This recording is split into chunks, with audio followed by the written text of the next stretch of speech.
Olá, começa agora o episódio 36 do Orabolas. No episódio de hoje vamos falar da história de Boston e dos Boston Celtics. Toca a vinheta, Philo.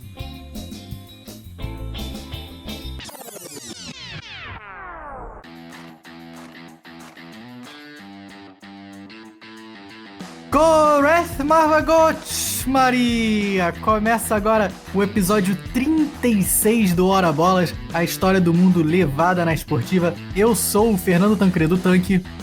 I am Felipe Lopes, The Filó. Eu sou Henrique Gonçalves, o sem apelido. E se vocês acharam que o Tanque tava xingando vocês, não tava não, tá? Calma, gente, calma, vamos com calma. Hoje a Maria tá em inglês e eu abri aqui falando em Celta, porque o tema do nosso episódio hoje aqui é o Boston Celtics, o time da NBA aí, um dos maiores campeões da história da NBA, e então por isso que teve essa conexão entre americanos e celtas aqui na nossa abertura do episódio. Antes da gente começar, sempre dando aquela passada nas nossas redes sociais, a gente tá como @horabolaspod no Instagram e no Twitter, hora com H, pod, POD. E estamos também nas plataformas que você usa para escutar o nosso podcast. Spotify, Apple Podcast, Google Podcast, Deezer, Castbox. E no YouTube com as imagens também. Então dá aquele subscribe na gente lá. Beleza? Então é isso. Hoje a gente fala aqui de NBA. NBA voltando depois de uma longa pausa aqui no nosso podcast. E a gente fala logo de um dos times mais bem-sucedidos, que até ano passado era isolado o maior campeão da NBA e agora está empatado com o Los Angeles Lakers como os dois maiores campeões da NBA. E o Boston Celtics, que tem um dos grandes times aí da história dos esportes em geral, que é a equipe aí de mais ou menos 57 até 69, da década de 60, e que acabou vencendo 11 títulos da NBA, acabou marcando época e se consagrando como uma das maiores equipes da história, não só da NBA, como de todos os esportes. Exatamente, né? O Boston Celtics, que tem 17 títulos da NBA, empatado agora com o Los Angeles Lakers, que ganharam na última temporada. E aí a gente pode fazer uma divisão aqui para ver quem tá melhor e quem tá pior, porque o Celtics tem apenas 4 vice-campeonatos, que por um lado você pode dizer que é uma coisa boa, né? Porque ele ganhou 17 das 21 vezes que foi na final. Por outro lado, o Lakers tem 15 vice-campeonatos, então ganhou 17 em 32 finais, mas você pode argumentar também que é um time que chega mais na final, né? Então por isso tem uma história maior aí. Fica a questão de quem é o maior time da NBA, dessa que é a principal rivalidade do basquete profissional americano, e essa discussão aí não tem fim. E eu vou aproveitar para entrar em polêmica aqui agora, falando que já que o nosso querido LeBron James tá jogando lá no Los Angeles Lakers, o Lakers também provavelmente vai ganhar mais uns vice-campeonatos agora nos próximos anos, né? Porque o LeBron também gosta de chegar na final e perder, né? Olha, lá começamos bem o episódio. Né, eu achei que você ia falar que o Lakers ia passar o Celtics, né? Ia ganhar mais alguns títulos agora que o LeBron tava lá, mas não, você quis ir direto na alfinetada ali. Pros próximos anos aí, quem tem chance de disparar na frente é difícil de saber também, porque os dois times estão fortes, mas se tem o LeBron, eu acho que tem mais chance pro Lakers, né? E esses 17 títulos do Celtics representam aproximadamente um quarto de todos os títulos da história da NBA, né? São 74 temporadas até agora. E se você somar aí os 17 também do Lakers, já dá quase metade, né, da história da NBA aí, quase que um a cada 2 anos, um desses dois times é campeão. E até por isso eles estão muito, muito na frente de qualquer outro time no basquete americano. Só pra gente comparar aqui, a terceira posição fica dividida aí entre Golden State Warriors e Chicago Bulls, ambos os times com 6 títulos, então é praticamente um terço do número de títulos de Lakers e Celtics, é uma distância realmente muito impressionante.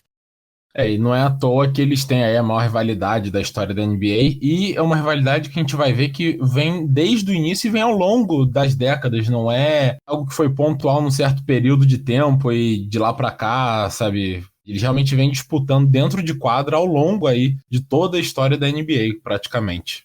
E a gente vai ver aqui hoje também que a cidade de Boston em si tem uma história bem legal aí na independência dos Estados Unidos. E, além disso, é uma cidade muito importante dentro do país em geral, né? E até no cenário esportivo tem times muito famosos, né? E times grandes aqui dentro dos Estados Unidos. O próprio Boston Red Sox também é um time muito tradicional no beisebol. O nosso não tão querido New England Patriots, que tecnicamente não fica em Boston, mas basicamente fica em Boston, né? E também tem o Boston Bruins no hockey, que também é um time aí com bastante sucesso. Pois é, inclusive falando nesse cenário esportivo, Boston talvez seja a cidade mais vitoriosa do país aí. Se você pensar que existem 40 títulos em Boston, somando aí, né, Red Sox, Patriots, Celtics e Bruins, e a única cidade com mais títulos que Boston é Nova York, com 56.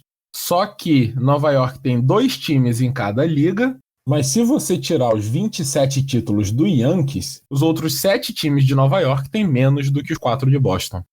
Os outros 7 times de Nova York realmente não dá pra contar muito, não. Tirando o Giants, não salva ninguém mesmo, concordo.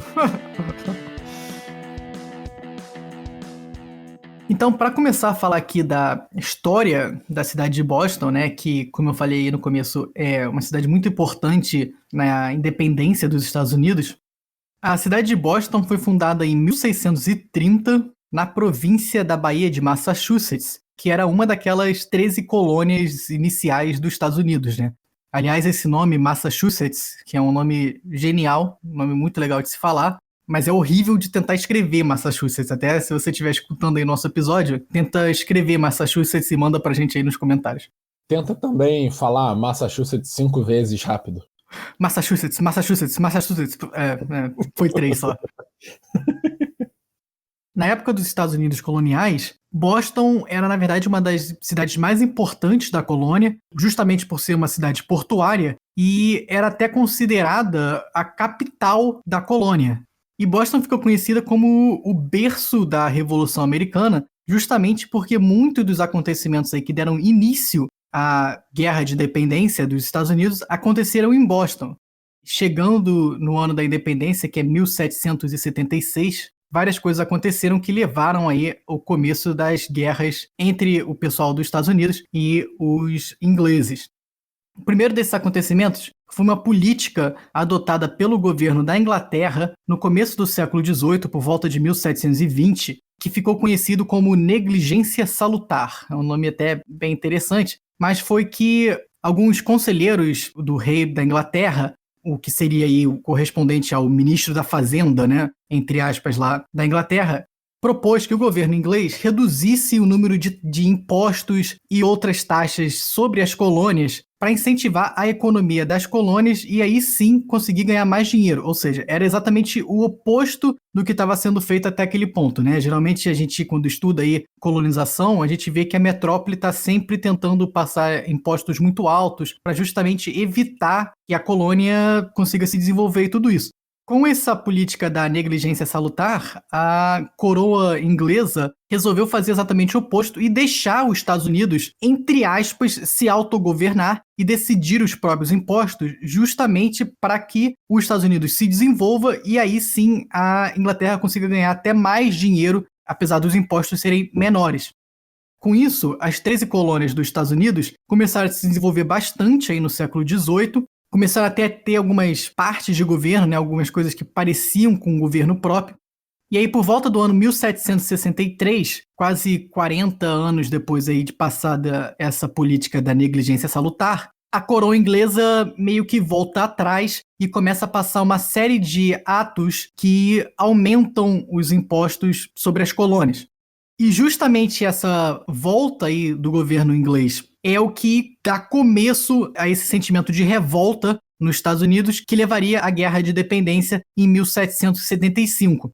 Isso mostra como a gente pode ver aí em vários lugares do mundo, né, em várias ocasiões, que quando um país dominante, no caso a metrópole inglesa, ela dá liberdade à colônia e depois tenta tirar essa liberdade, isso sempre causa uma revolta, revolução, e que acabam, muitas vezes, resultando em coisas como a independência americana.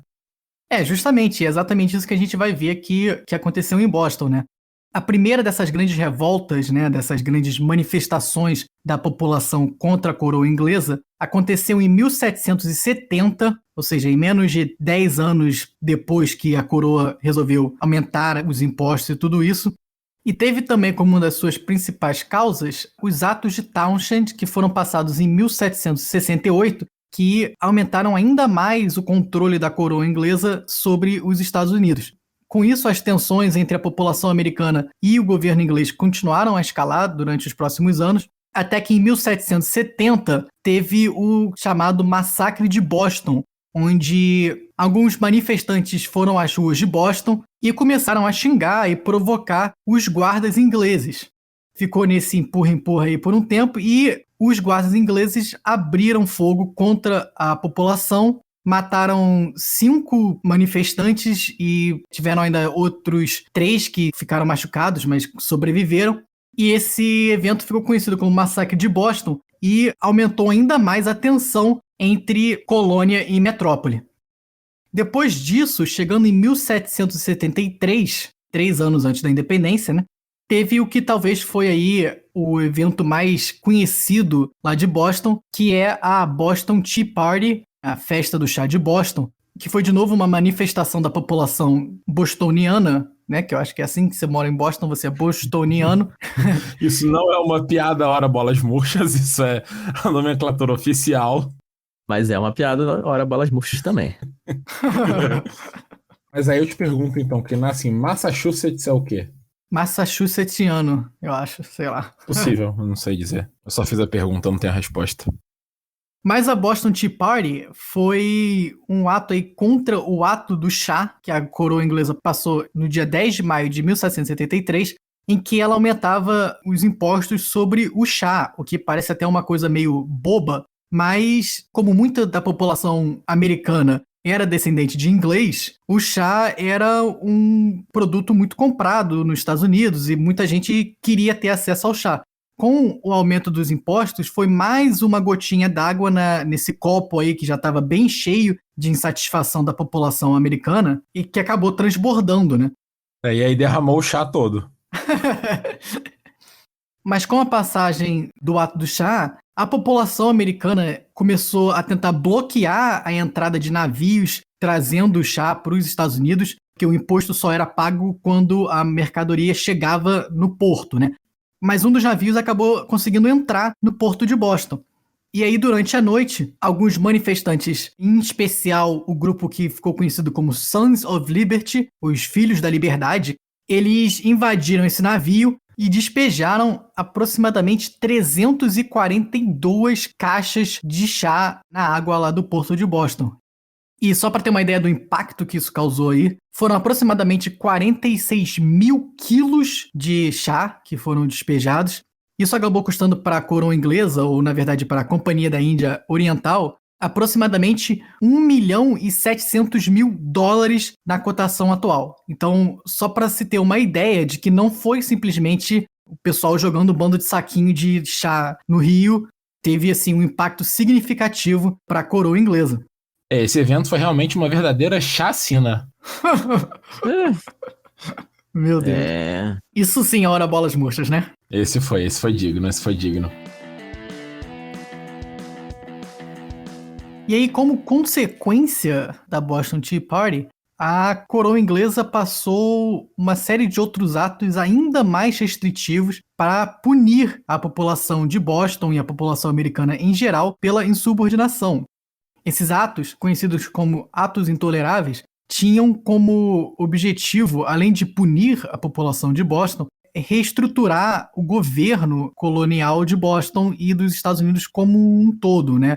E aumentar ainda mais o controle da coroa inglesa sobre as ações do continente. Acabou que esses atos, na verdade, só geraram mais revolta na população e as tensões continuaram a escalar, então tiveram diversas outras manifestações aí pelas ruas de Boston e tudo isso, o que levou a coroa inglesa a enviar diferentes batalhões do exército britânico para manter a paz em Boston. Aquela paz forçada, né? Uma paz meio artificial, assim. E de novo isso só acabou, né, aumentando ainda mais as tensões, e isso nos leva aqui ao último evento que eu queria falar aqui hoje, antes da Guerra de Independência, que é o Cerco de Boston, que foi aí a primeira batalha da Guerra de Independência dos Estados Unidos, e que aconteceu de abril de 1775 até março de 1776, e a gente vê aí que já está chegando bem perto, né, da independência dos Estados Unidos, que foi dia 4 de julho de 1776. Esse cerco de Boston começou porque esses batalhões que vieram da Inglaterra entraram em confronto com algumas forças de resistência em cidades vizinhas a Boston, em Lexington e Concord. Apesar de terem ganho essas batalhas, as forças inglesas tiveram muitas perdas e ficaram bem enfraquecidas depois dessas batalhas.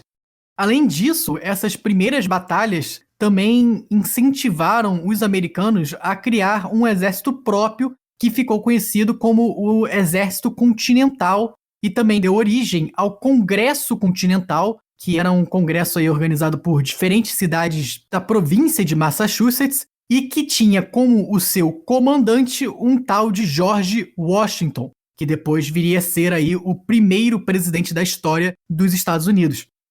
Quando as tropas britânicas voltaram para Boston, já relativamente enfraquecidas, esse exército continental, liderado pelo George Washington, fez então o cerco de Boston. Cercaram a cidade de Boston com as tropas e fecharam o acesso de comida e outros mantimentos para os soldados ingleses que estavam ali dentro da cidade de Boston. Com isso, a única rota de entrada de mantimentos e soldados para os ingleses era pelo mar, né, pelo porto de Boston, mas que também os americanos estavam tentando ali barrar a entrada de navios e tudo isso da melhor forma que eles conseguiam. Esse cerco de Boston durou aproximadamente um ano, né, aí de abril de 75 a março de 76, quando as tropas americanas, que até pelos relatos aqui estavam crescendo dia após dia, porque cada vez mais chegavam mais americanos que estavam aderindo, até que as tropas americanas conseguiram trazer vários canhões ali para o contorno de Boston e tomaram uma posição vantajosa no morro de Dorchester, que fica logo fora de Boston, e você tinha uma visão muito boa da cidade. Então, com os canhões ali enfileirados nesse monte de Dorchester, os americanos tinham uma posição muito vantajosa sobre os ingleses, e com isso, os ingleses resolveram bater em retirada e abandonaram a cidade de Boston para ser dominada pelos revolucionários americanos. Esse cerco de Boston foi, então, a primeira grande vitória do exército revolucionário americano. Foi um divisor de águas, foi quando os americanos realmente perceberam que eles poderiam sim, né, bater de frente com o exército inglês e tinham condições de vencer os ingleses. Depois desse cerco de Boston foi quando a Guerra de Independência realmente explodiu. O George Washington e o exército continental vão para Nova York e depois para Filadélfia, onde tem outras batalhas aí com os ingleses. Mas, como a gente está falando de Boston hoje aqui no nosso episódio, é importante a gente notar como Boston foi realmente o berço desse sentimento de independência, esse sentimento revolucionário nos Estados Unidos, e foi também onde as primeiras batalhas e as primeiras revoltas, as primeiras manifestações a favor da independência aconteceram e depois acabaram se expandindo para as outras colônias americanas. Toda essa região nordeste dos Estados Unidos, né, como a gente também já citou aqui outras vezes, é muito importante durante esse período de independência e também da formação do país. Por isso também até hoje tem algumas das principais cidades, né, Boston, Nova York, Filadélfia, cidades muito importantes e também, como a gente disse, nos esportes inclusive. Com certeza, e até aproveitando aí que o tema dessa semana é NBA, né, o Philadelphia 76ers, que se chama 76ers porque 76 é o ano da independência, como o Tank falou, 1776. E a independência foi assinada na Filadélfia, né? A Declaração de Independência. E passando aqui para falar mais especificamente do Boston Celtics, o time foi fundado em 1946, inicialmente numa liga profissional da época chamada BAA, a Basketball Association of America. Essa liga acabou não indo muito para frente, e aí já 3 anos depois, em 1949, houve a fusão da BAA com uma outra liga chamada NBL, que era a National Basketball League, e essa fusão das duas ligas acabou formando a NBA, a National Basketball Association, Associação Nacional de Basquete Americana, que é a liga aí que a gente tem até hoje do basquete profissional nos Estados Unidos. E nessa primeira década do basquete nos Estados Unidos, muitos times acabaram se perdendo, né, ao longo desse tempo, tanto que hoje em dia a gente só tem 8 times na NBA atualmente que estavam nessa primeira fundação da liga, e o Boston Celtics é um deles.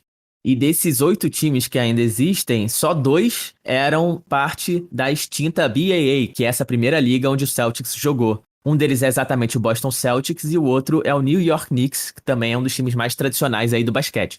E o Celtics também, até por isso, se tornou um dos times mais tradicionais do basquete e é, como a gente disse, um dos 2 maiores campeões até hoje.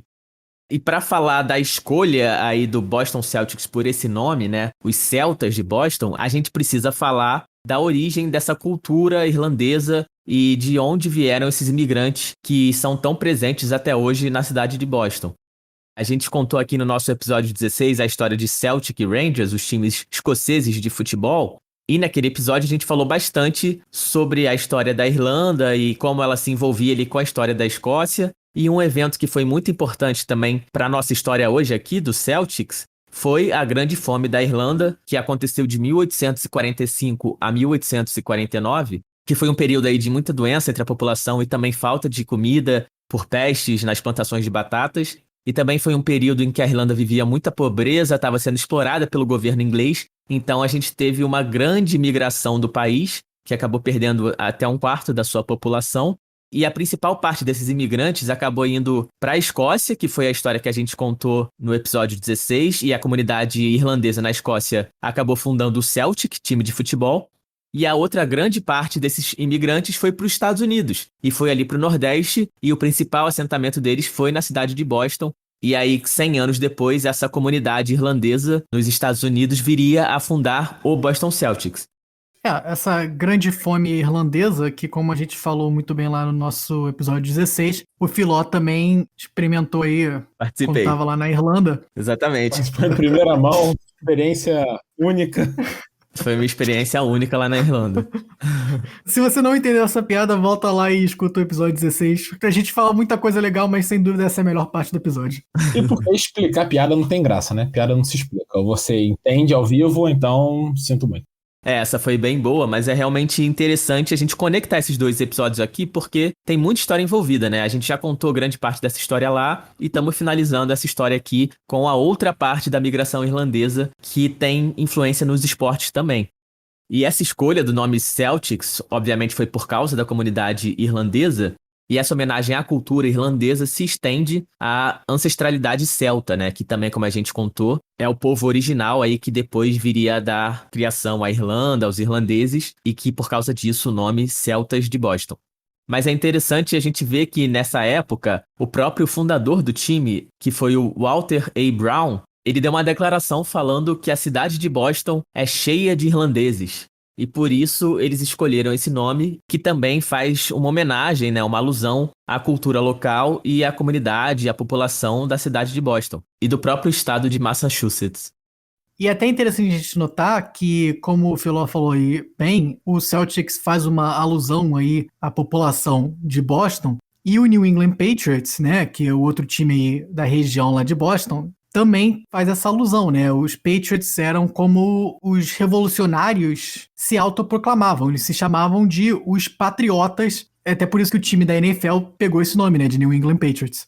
E além do nome, né, da Nova Inglaterra, que é essa região aí da Grande Boston, Grande Massachusetts e alguns outros estados ali do Nordeste dos Estados Unidos. E voltando para falar do Walter Brown, que foi o fundador do Boston Celtics, ele também ficou como dono aí do time por alguns anos e foi o dono que levou o Celtics aos seus primeiros títulos da NBA.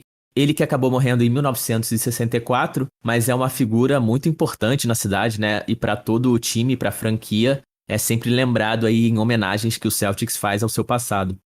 Mas o Boston Celtics, que tem esse nome tão marcante, né, hoje em dia, é engraçado a gente ver que nem sempre essa foi a primeira opção do Walter Brown.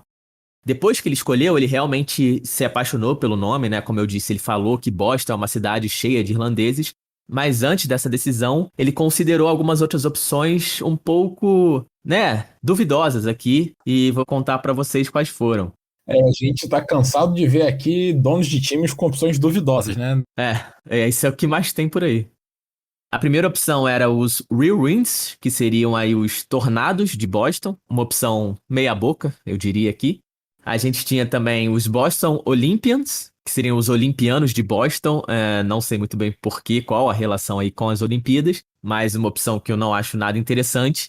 E a terceira opção, que seria minha favorita aí, seriam os Unicórnios. Os Unicórnios de Boston, eu acho que seria um ótimo time, mas se você pensar que isso foi lá em 1940, né, é um nome até moderno para a época, eu acho. O Celtics era um time de vanguarda. Ou, na verdade, o futuro time de basquete de Boston era um time de vanguarda. Eu queria só dizer que esse nome seria um nome lendário, né? Um nome mítico, né? Mitou. Esse foi o nome que mitou mesmo. Mas acabaram escolhendo o Celtics e virou essa tradição, essa homenagem à cultura aí, bem legal, até os dias de hoje. Eu ainda acho que um mascote de unicórnio passeando pela quadra ia ser mais legal. Queria só fazer uma pergunta aqui. Se fossem os unicórnios de Boston, quais seriam as cores do time? Seriam todas as cores? É um arco-íris? Pois é, eu tava pensando nisso. Teria que ser todas as cores. Eu vou de rosa, branco e verde, né? Pra manter aí a tradição também. Acho que seriam cores legais. Tem a ver aí com Celta, com unicórnio, Leprechaun. Se você quiser botar um dourado aí do pote de ouro também. Mangueira. Eu sei que eu não me incomodo nas cores do time, desde que o mascote seja o Uni da Caverna do Dragão. Não, o Uni é chato demais e todo mundo sabe disso. A verdade é que não faltariam referências pra eles usarem, né? Tanto unicórnio legal aí na cultura, e você quer botar a Uni, pô, tanta gente melhor. Isso é preconceito com o coitado do Uni. E aí o Boston Celtics entrou na NBA, como eu disse, em 1949, e nos primeiros anos o time não teve muito sucesso, né? Até porque era um time bem recente, estava entrando numa nova liga, uma liga bastante disputada. Mas a franquia já começou a fazer história no ano seguinte, em 1950, quando os Celtics se tornaram o primeiro time a draftar um jogador negro para a NBA. Eles contrataram o jogador chamado Chuck Cooper e revolucionaram a liga nessa época porque ainda existia bastante segregação racial no país inteiro e até nos esportes profissionais. E falando aí do Chuck Cooper, né, o dono do Boston Celtics na época, o Walter A. Brown, perguntaram para ele por que ou como ele se sentia draftando o primeiro jogador negro. E aí o Walter Brown respondeu: eu pouco me importo se ele é listrado, liso ou polka dot, que é aquele branco de bolinhas vermelhas, né? O que me importa é que ele é o jogador mais talentoso desse draft. E durante esses anos em que o Boston não teve muito sucesso, o Walter Brown estava enfrentando aí algumas dificuldades, mas ele conseguiu recuperar sua franquia quando ele contratou o técnico Red Auerbach, que até hoje dizem que mudou a sorte da franquia. E é interessante a gente pensar nessa nomenclatura, né, a sorte dos Celtics, porque a gente tem a relação aí dos Celtas com sorte, né? Tem os trevos de 3 e 4 folhas, o trevo de 3 folhas, inclusive, faz parte do escudo aí do Boston Celtics, tem toda aquela questão do Leprechaun, do pote de ouro, e essa questão da sorte está muito relacionada à cultura celta e, por consequência, à cultura irlandesa também e à cultura do Boston Celtics. Pois é, o Red Auerbach foi aí a primeira peça, ou talvez o que deu aquele estalo, né, da mudança de cultura do time, que levou o time a virar o que é hoje. E a primeira peça que ele trouxe foi o Bob Cousy, que é até pouco falado hoje em dia, mas na época era um dos melhores jogadores da liga, e que ele era de um outro time, o Chicago Stags. E quando o time faliu, os jogadores foram para um draft especial, se chama draft de dispersão, e o Red Auerbach trouxe o Bob Cousy para o Boston Celtics. Ele que é mais um Hall da Fama, a gente vai ver que esse time inicial do Celtics era cheio de jogadores que foram para o Hall da Fama, e o Bob Cousy viria a ser chamado para o All-Star Game por 13 vezes seguidas. Logo depois disso, em 1956... o Red Auerbach e o Walter Brown fizeram talvez a sequência de trocas bastante impressionante. Eles primeiro mandaram o único jogador deles que era All-Star, né, que tinha ido para o Jogo das Estrelas, o Ed Macauley, para o St. Louis Hawks, que viria a ser hoje o Atlanta Hawks, em troca da segunda escolha geral do draft.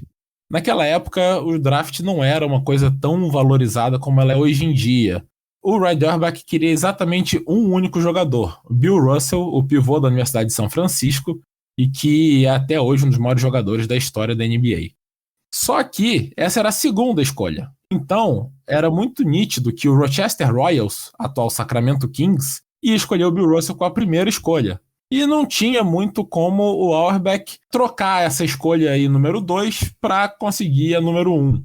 Então, eles tentaram entrar num acordo com o dono do Royals, e aí o dono do Royals aceitou não draftar o Bill Russell com uma única condição: que o dono do Boston Celtics, o Walter Brown, que tinha, além disso, uma companhia de patinadores do gelo, mandasse essa companhia para uma série de exibições em Rochester.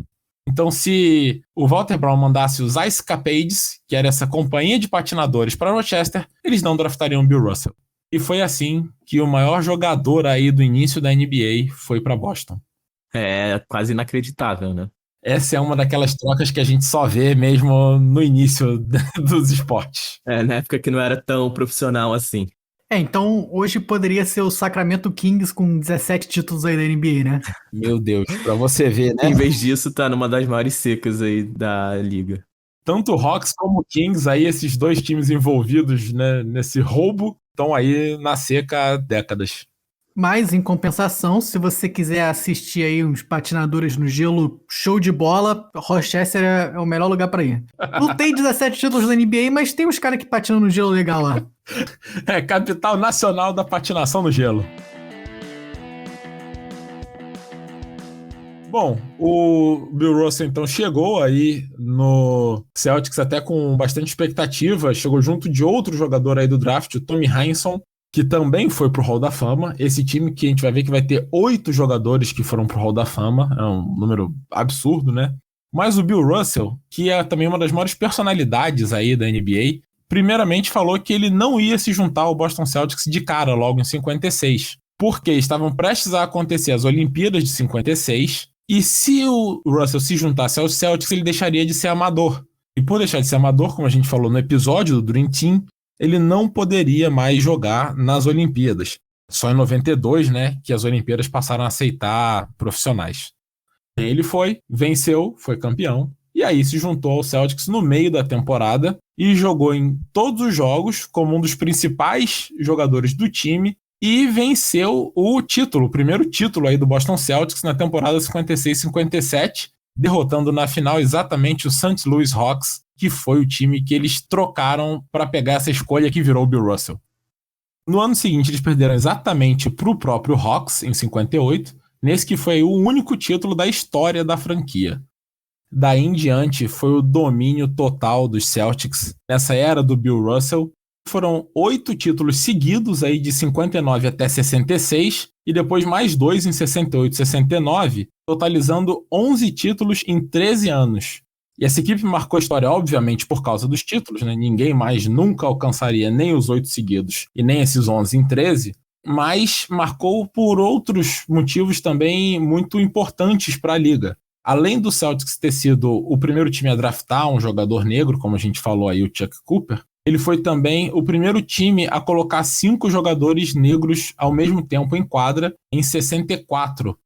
Além disso, o Auerbach começou a preparar o Bill Russell para virar o treinador quando ele se aposentasse. Então, após a temporada 66, que foi exatamente a última aí dos 8 títulos seguidos, o Red Auerbach decidiu se aposentar e virar gerente geral da franquia, o general manager, e deixou então o Bill Russell como jogador-treinador, que na época era relativamente comum. Com isso, o Bill Russell se tornou também o primeiro treinador negro de todos os esportes profissionais dos Estados Unidos. E o único ponto aí, a mancha negativa nessa história toda da luta contra o racismo do Celtics, é que a cidade de Boston, os torcedores de Boston em si, na época, não apoiavam muito essas atitudes progressivas, esse movimento antirracista aí do Celtics. O Celtics dificilmente lotava o ginásio, enquanto os Bruins de hockey, que na época não tinham tanto sucesso assim quanto os Celtics, lotavam sempre. Inclusive foi feita uma pesquisa tentando descobrir aí por que o Celtics não lotava, né, e o que poderia ser feito para atrair mais público. E 50% dos entrevistados disseram que ter menos jogadores negros em quadra seria algo que atrairia mais ao público. E até por isso o Bill Russell disse muitas vezes que ele jogava pelo Celtics e não por Boston. Inclusive, quando ele se aposentou, ele acabou saindo de Boston e passou muito tempo sem retornar. Recusou a ir ao estádio quando aposentaram a camisa dele. Foi uma relação que ficou bem estremecida por uns 30 anos, até que quando o Boston se mudou para o novo estádio, em 95, eles conseguiram trazer o Bill Russell para reaposentar a camisa dele, né, fazer uma segunda cerimônia aí, e dessa vez ele aceitou ir, e aí foi um estádio lotado, e ele foi aplaudido de pé por alguns minutos e chorou. Em relação a essa coisa do racismo, Hoje a NBA é a liga mais popular entre a população negra aqui nos Estados Unidos, né? Assim, e nenhuma outra chega nem perto, na verdade. A população negra aqui nos Estados Unidos gosta e muito do basquete. Mas, voltando para falar desse time do Bill Russell aí, que ganhou 11 títulos em 13 anos, o Bill Russell que até hoje é um cara considerado aí por muitos um dos melhores, se não o melhor jogador da história da NBA, né? Ele sempre entra nessa discussão aí do maior de todos os tempos.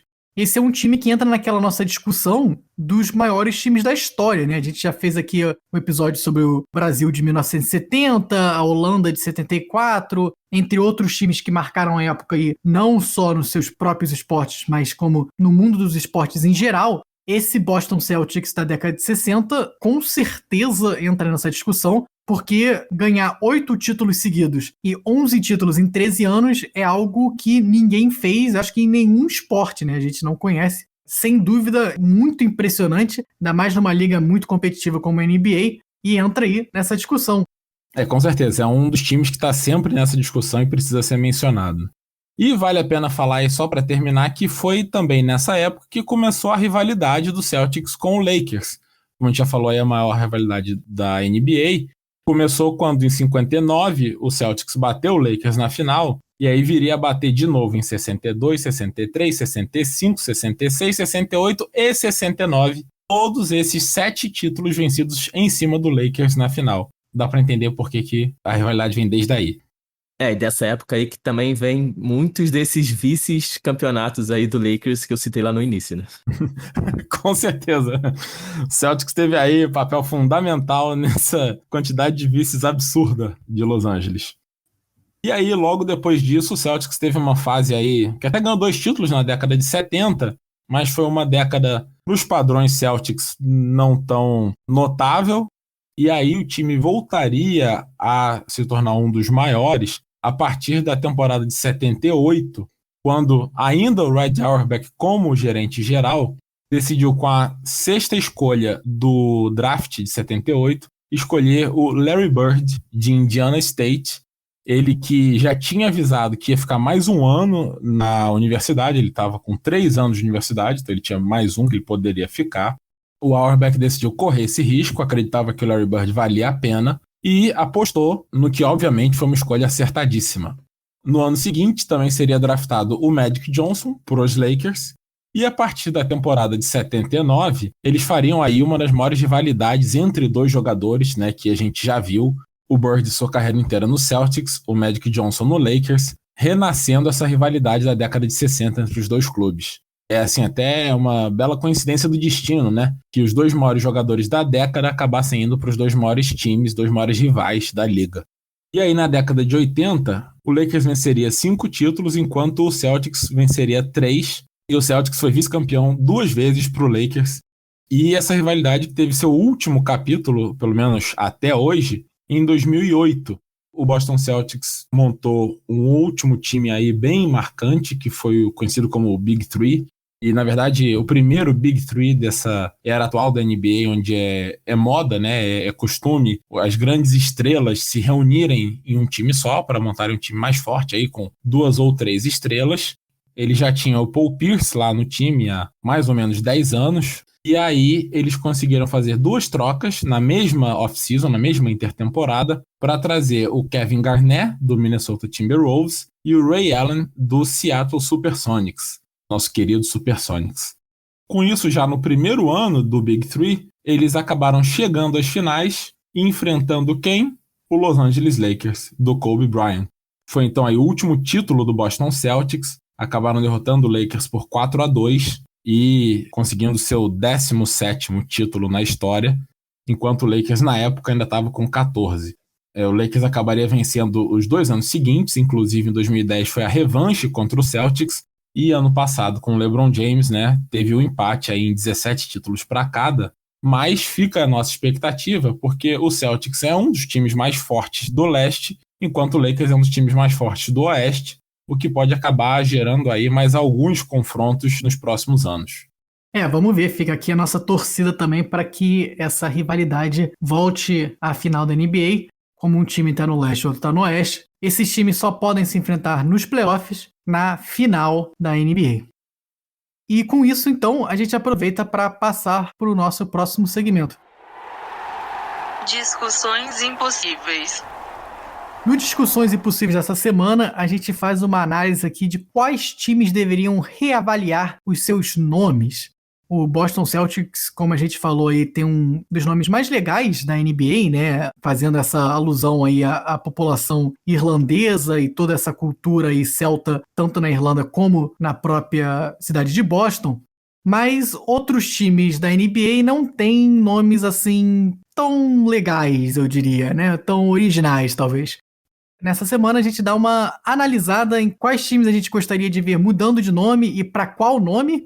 E também, por que não, mudando de logo, cores e tudo isso mais. Quem quer começar, Henrique? Vai você? Pode ser. Só queria dizer que assim, no popular a gente mete o pau, né? Eu ia falar do Los Angeles Lakers porque eles eram Minneapolis Lakers, né? E em Los Angeles não tem lago. Então não faz o menor sentido você chamar o time de Lakers. E você podia chamar, sei lá, de Hollywoods, falar das praias de Los Angeles, falar de um monte de coisa em Los Angeles, né? E não dos lagueiros, os lacustres de Los Angeles. Mas a verdade é que o time é bem legal, as cores são legais, então eu não tive coragem de criticar eles. Não tive coragem de criticar, mas critiquei um pouco, mas disse que não critiquei, né? Pra sair bonito, né? Henrique tradicionalmente ficando em cima do muro, né? Pois é. Mas eu vou falar então do Brooklyn Nets, porque esse sim não tem defesa nenhuma, não tem como justificar, não tem nada de legal, nem as cores, nem o nome, nada faz sentido. Pra começar, que o nome do time é Nets, redes. É igual eu chamar um time de futebol de bolas. Se não fosse o Hora Bolas, tudo bem, mas sei lá, o Flamengo Bolas é ridículo. Com o Flamengo no nome é ridículo mesmo. A parte do Bolas que é ridículo, tá? Tá, entendi. Sei lá, parece que o dono do Nets um dia tava andando pela quadra de basquete, pensando em criar um time, tava sem ideia, olhou pra rede e botou esse nome. E fica pior ainda quando a gente descobre que um dos motivos é que eles queriam rimar com os outros dois times de Nova York, o New York Mets, de beisebol, e o New York Jets, de futebol americano. E não só isso, né? Rimar com os dois times, os primos pobres de Nova York, né? Porque o Jets é o primo pobre do Giants, o Mets também é o primo pobre do Yankees. Não. Nada a ver isso aí. E o Nets também entrando para ser o segundo time de Nova York atrás do Knicks, né? Além do que, o time mudou de nome recentemente, né? Com a mudança de New Jersey pro Brooklyn, mas o Brooklyn não é nem uma cidade, é um bairro, então é mais complexo ainda, é uma confusão esse time aí. Pois é, e aí podiam ter aproveitado que estavam se mudando pro Brooklyn e mudar o nome do time também, né?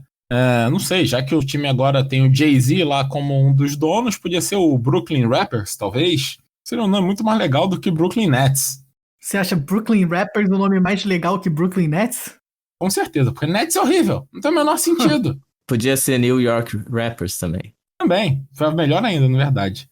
E pra piorar, mudaram o logo, aliás foi o Jay-Z que desenhou esse logo, que é horroroso também, que é uma bola de basquete com um B escrito Nets, tudo em preto e branco.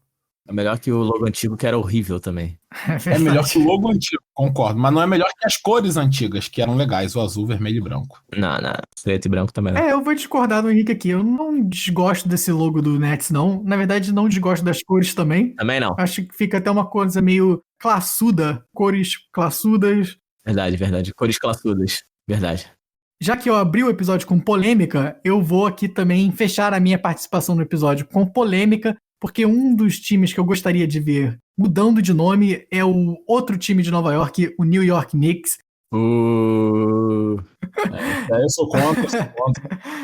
Muita gente gosta bastante do nome do Knicks, que vem aí dos Knickerboxers, que é um termo que o pessoal usava aí para se referir à população holandesa de Nova York, mas que eu acho que hoje em dia fica um nome muito descaracterizado. A gente se acostumou, mas é um nome que também, pra mim, não significa nada, né? Você tem que pesquisar a história pra descobrir de onde vem esse termo e o que significaria e tudo isso. E as cores do Knicks são legais também, né? As cores do Knicks são legais, eu gosto do laranja e azul. Então acho que poderia mudar de nome. Não sei exatamente pra quê. Tem que dar palpite aí, tem que inventar alguma coisa. Eu ia falar Islanders também, mas já tem. Não sei, New York o quê? New York Central Parks. New York Friends. Boa, essa New aí. York Friends, aí, já é melhor que Knicks. Eu vou te falar que já é melhor que Knicks. Até porque eles torcem pro Knicks, né, na série, então tá tudo em casa.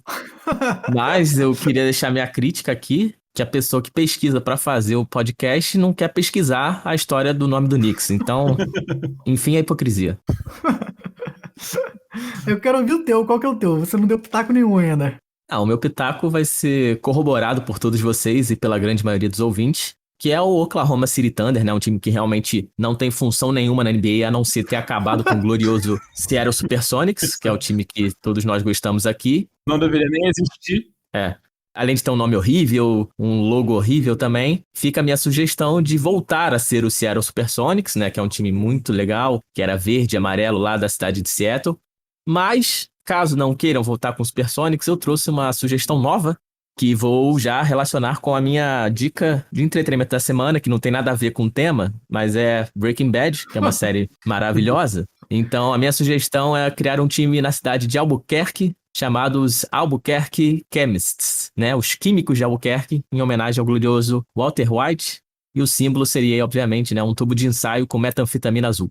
Obviamente. Por que não, né? Eu gostei da sua ideia, mas eu preferia o Albuquerque Heisenbergs e o símbolo ser aquela cara do Walter White de óculos escuros e bigode. Ah, pode ser também. Pode ser. Pode ser. O Heisenberg pode ser o nome, mas o símbolo vai ter que ser a metanfetamina. Desculpa aí.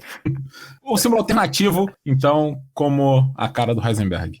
Tá bom. De qualquer forma, qualquer uma dessas opções seria muito melhor do que o atual escudo do Thunder e esse nome Oklahoma City Thunder, né? Com certeza. Com isso, então, a gente aproveita para fechar o episódio, antes que a gente fale mais besteira aqui que não devia. Antes que a polícia bata aqui na porta. Um abraço pra galera de Albuquerque. Um abraço pro Hank, né? Que não vai poder me mandar um abraço de volta, infelizmente. Olha o spoiler. Quem não viu não vai entender, então não é spoiler. Quem não viu o Breaking Bad até hoje merece spoiler. Tá errado, né? Tá errado. Exatamente. Mas então é isso, a gente aproveita aqui para fechar esse episódio, pedindo desculpa aí ao FBI que tá nos escutando. E aproveitando para deixar as nossas redes sociais aqui, a gente tá como @orabolaspod, hora com H. Não. A gente tá como @João da Esquina pro FBI procurar lá. Disfarce. Meu Deus. Ai, meu Deus, a piada não acaba. @orabolaspod, hora com H, pod, POD, no Instagram e no Twitter. Aproveito para agradecer aqui aos meus co-apresentadores. Obrigado, Filó. Obrigado, Henrique. Valeu, pessoal. Até semana que vem. Terminando de beber meu chá aqui. Valeu, galera. Dessa vez não teve animal, então tive que fazer um barulhinho de chá. Essa foi uma onomatopeia diferente, hein? Pois é, dessa vez não teve animal, né? No episódio inteiro aí. E eu não sei como o unicórnio fala, na verdade. Essa foi mais classuda, né? Como o Tanque gosta de dizer. Exatamente. Pois é. Então é isso aí, galera. Valeu, até a próxima. Hoje não teve animal porque o episódio foi animal, né? E tem uns animais presentes aqui também. E depois falam de mim que a piada nunca acaba. Tá bom, é isso, vamos fechar. Obrigado, galera. Até semana que vem. Abraço.